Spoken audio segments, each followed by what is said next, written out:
Hello viewers. तो आप सबने जस्टिस लीग स्नाइडर कट तो देख ही ली होगी। तो आज हम बात करेंगे कि मूवी का विलन डार्क साइड ये कैसे भूल जाता है कि एंटी लाइफ इक्वेशन किस प्लेनेट पे है। तो जस्टिस लीग के दोनों सीन तो आपको याद ही होंगे, नहीं भी याद है तो मैं आपको बता देता हूँ। जस्टिस लीग में देखा था कि सुपरमैन की चीख से मदर बॉक्स फिर से एक्टिवेट हो गए थे और स्टीफन वुल्फ अर्थ पर तब आया था जब मदर बॉक्स एक्टिवेट हुआ था, और मदर बॉक्स के एक्टिवेट होने की वजह से स्टीफन वुल्फ को उसकी लोकेशन का पता चला था।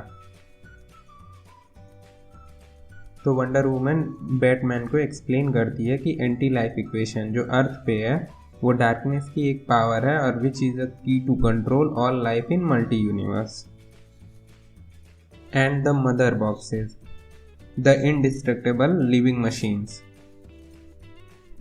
जो कंबाइन होके यूनिटी बनाती हैं, जिससे किसी भी प्लेनेट को डिस्ट्रॉय करा जा सकता है और उस प्लेनेट को टेराफॉर्म भी कर सकता है।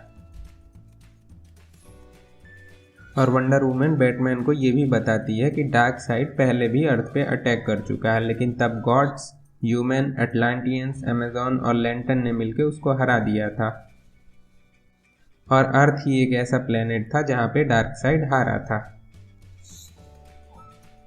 और जस्टिस लीग स्नाइडर कट के मूवी के मिडिल में एक सीन है जहाँ पे स्टीफन वुल्फ डार्क साइड को ये बताता है कि एंटी लाइफ इक्वेशन अर्थ पे ही है। तो डार्क साइड जैसा सुपर विलन ये कैसे भूल जाता है कि एंटी लाइफ इक्वेशन कहाँ पे है, उसे पहली बार कहाँ लात पड़ी थी और कहाँ हारना पड़ा था। ये फैक्ट मूवी में कहीं भी एक्सप्लेन नहीं किया गया है।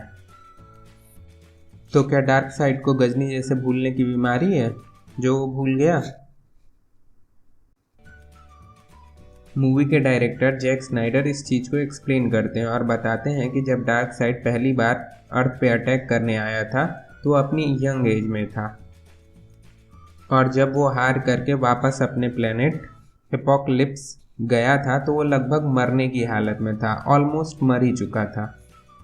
He lost all his powers, और उसको अपनी पावर पोजीशन में दोबारा पहुंचने के लिए बहुत स्ट्रगल करना पड़ा था। अर्थ पे हारने के बाद कई हजार सालों तक उसको अपनी पावर के लिए स्ट्रगल करना पड़ा था। लगभग 1 लाख प्लेनेट को डिस्ट्रॉय करने के बाद उसको वापस अपनी पावर पोजीशन मिली। इस वजह से डार्क साइड को ये चीज़ याद नहीं थी कि वो कहाँ पे हारा था और एंटी लाइफ इक्वेशन कहाँ पे है। और उस टाइम तक डार्क साइड के जितने भी पुराने साथी थे वो सब मारे जा चुके थे। मूवी के डायरेक्टर जैक स्नाइडर का तो यही कहना है, और कहीं ना कहीं ये बात जस्टिफाई भी करती है, क्योंकि डार्क साइड जब अर्थ पे हारा था तो लगभग वो मर गया था, ही ऑलमोस्ट डाइड। और फिर वो अपने प्लेनेट पे रिटर्न गया था। वहाँ अपने प्लेनेट पे उसको खुद ही पावर स्ट्रगल से गुजरना पड़ा होगा और उसमें काफ़ी टाइम लगा होगा। और डार्क साइड खुद ही बताता है कि उसने लाखों प्लेनेट डिस्ट्रॉय किए हैं एंटी लाइफ इक्वेशन को खोजने के लिए।